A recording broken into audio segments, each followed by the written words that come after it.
Assalamualaikum warahmatullahi wabarakatuh. Saya Titin Nurajmiatin, guru mata pelajaran geografi di kelas 12 SMA Negeri 1 Cihaur Beti. Saya akan menjelaskan tentang pembangunan wilayah berkelanjutan. Tujuan utama pembangunan adalah untuk memenuhi berbagai kebutuhan manusia sehingga dapat menunjang kehidupannya.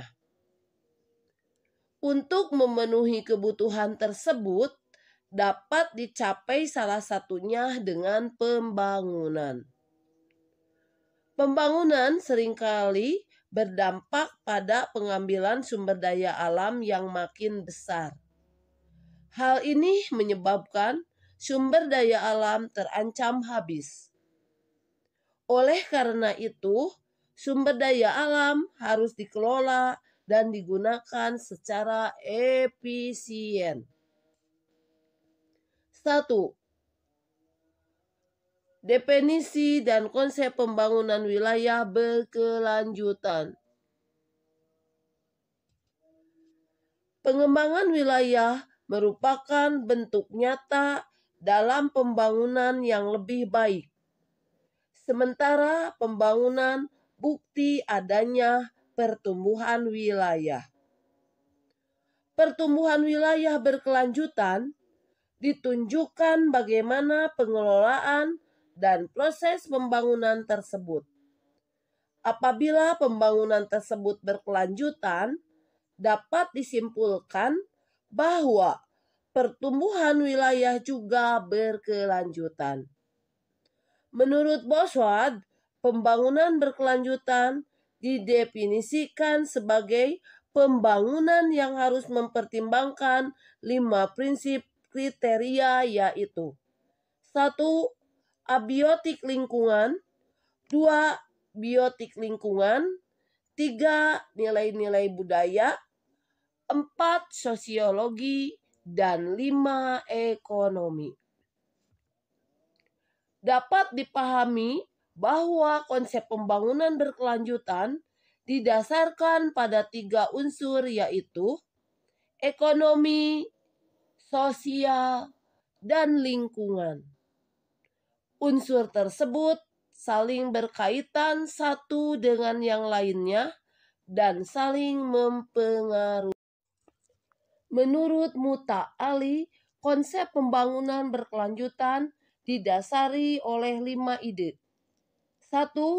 Proses pembangunan berlangsung terus-menerus. Proses pembangunan pasti berlangsung secara berlanjut dan terus-menerus yang ditopang oleh sumber daya alam, kualitas lingkungan, dan sumber daya manusia. 2. Sumber daya alam memiliki ambang batas.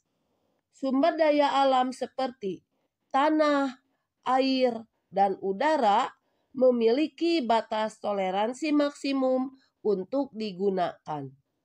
Semakin tinggi intensitas penggunaan sumber daya alam, dapat menurunkan kuantitas dan kualitas lingkungan. 3. Kualitas lingkungan berkolerasi dengan kualitas hidup. Kualitas lingkungan merupakan keadaan lingkungan yang dapat memberikan daya dukung bagi kelangsungan hidup manusia. 4. Memungkinkan pemilihan alternatif.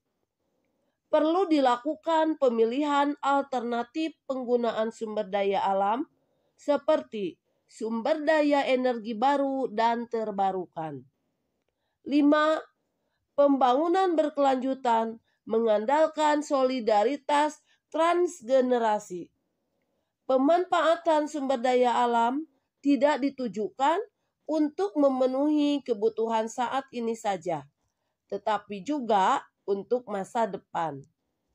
Apabila sumber daya alam dikuras habis untuk memenuhi kebutuhan saat ini, maka generasi yang akan datang tidak dapat menikmatinya. Demikian materi pembangunan wilayah berkelanjutan yang dapat saya sampaikan. Terima kasih. Wassalamualaikum warahmatullahi wabarakatuh.